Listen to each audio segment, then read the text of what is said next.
Am I doing this right? Men who sew are gay. I hope we both come out of this in one piece.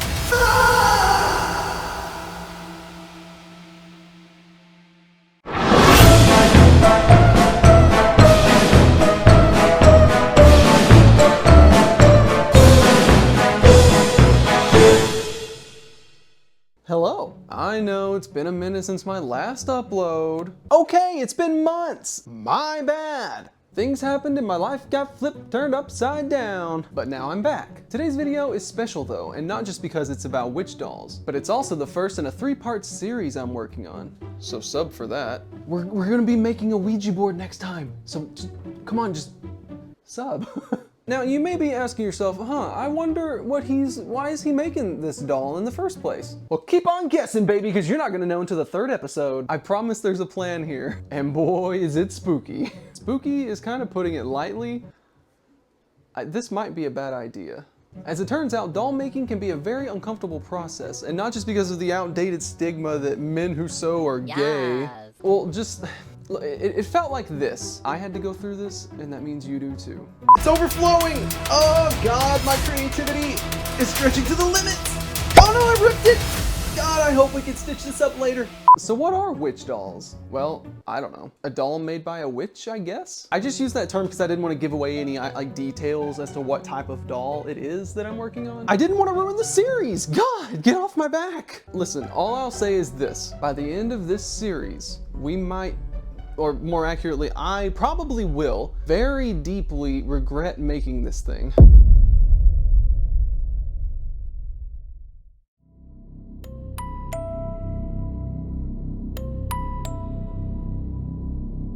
There are many different types of dolls that are used in witchcraft, and each of them are slightly different, but they all pretty much symbolize a spiritual entity and are used to invoke the power of that entity for some decided purpose. So yeah, that's what I know.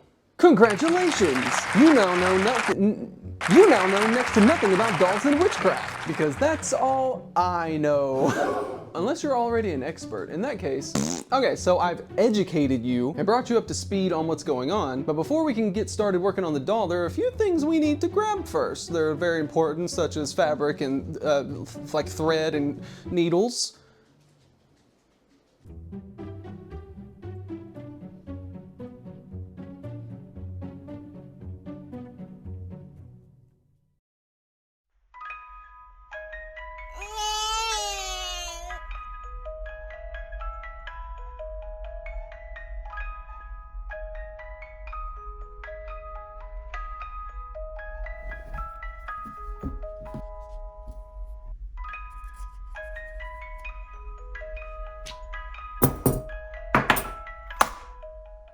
Okay, I think we have everything we need. Some thread, some scissors, we've got felt, it's gonna be for the cone hat. We've got the pattern cut out, we've got the little body and stuff. This, I'm not sure how that's gonna go. The way I'm gonna do it is I have two layers of fabric, right? And you put the pattern down and then you trace or cut it out, basically. Then you stitch it all together and then you turn it inside out. But when you turn it inside out, I'm worried that, well, for one, that this is gonna mess up. I'm worried about all of it. I'm worried that this is gonna not fit through here, because this is where I'm gonna leave it open at the neck, and then you just pull everything inside out. But if it looks a little messed up, I mean, it's handmade, right? Okay. I've just finished the hat. So this is his little cone hat that he's gonna wear. This gave me a lot of trouble too, but I think that is the best any part of this doll is gonna look. We're working on doing the head. Listen, we just made the head. Okay?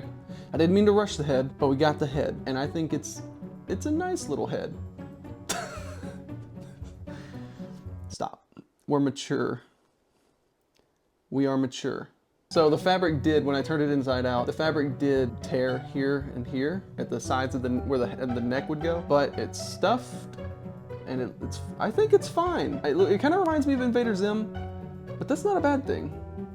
Okay, now time for the most anticipated part, the bod.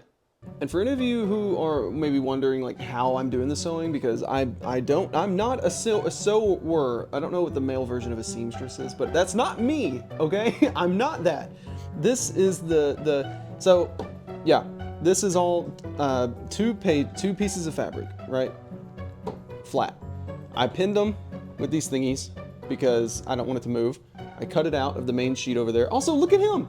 Look at him wearing his little hat. Look, oh, that's okay. I mean, he's not exactly an identical twin to his pattern in the first place, but anyway, whatever. Okay, so move. And this is what it looks like underneath. I have to be careful because the thread's still attached with a needle. But this is how it's looking so far. I'm just tracing the outline, and then I'm gonna cut out, leaving some space between the stitch and the outside.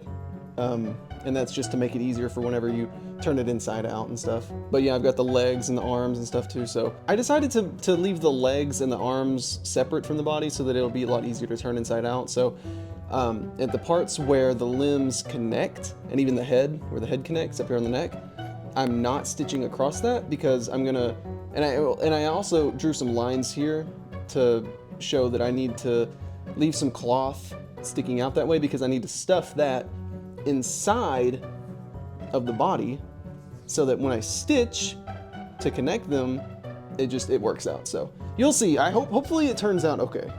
So the pattern is like, when I printed out the pattern, it printed it out like way too small for some reason, and I couldn't figure out how to fix that. So this guy is going to be a lot smaller than he's supposed to be. Oh, I forgot to trim this. I gotta trim my little trimmies. I can't have long like hairs down here, especially not in the crotch.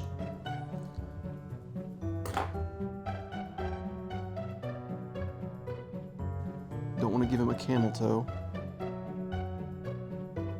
Can guys can't have those. No, that's not a thing. I'm not great with this because I don't know. Okay, I'm not an expert. I'm not even good enough to be a novice. So that's why I'm very slow with these things. Ah, shit. Damn it. Well, come on. What? I don't know why that's how it is, but whatever. Okay, it's tied. It's fine.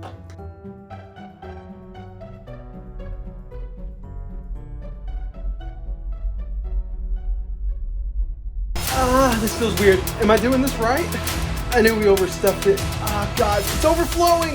This is gonna take forever to clean up. I hope we both come out of this in one piece. Oh, God, my creativity is stretching to the limits. Oh, no, I ripped it. God, I hope we can stitch this up later. Ah!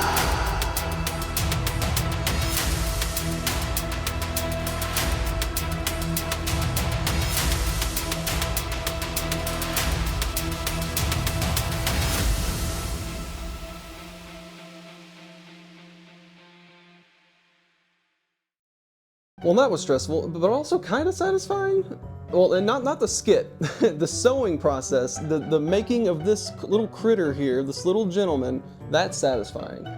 That skit was not satisfying. I don't know, I needed this doll because I literally couldn't have done the series without this guy, so I'm glad we pulled that off. I've actually made little dolls before, but nothing like this. Have you ever made any dolls? Tell me about it in the comments, or join the Discord. Join the Discord and let me know. Let me see pictures of it. Show me. You can find all the links to all my social stuff in the description. You know the drill. You're a veteran, I'm sure of YouTube. Also, if you're into this kind of thing, like on the regular, like if every day's Halloween for you, you might like my last video where I tried tarot cards for the first time. A link to that's also in the description. Thank you so much, so much for hanging out with me and going with me on this journey. Remember, we still have 2 more videos for this 3-part series.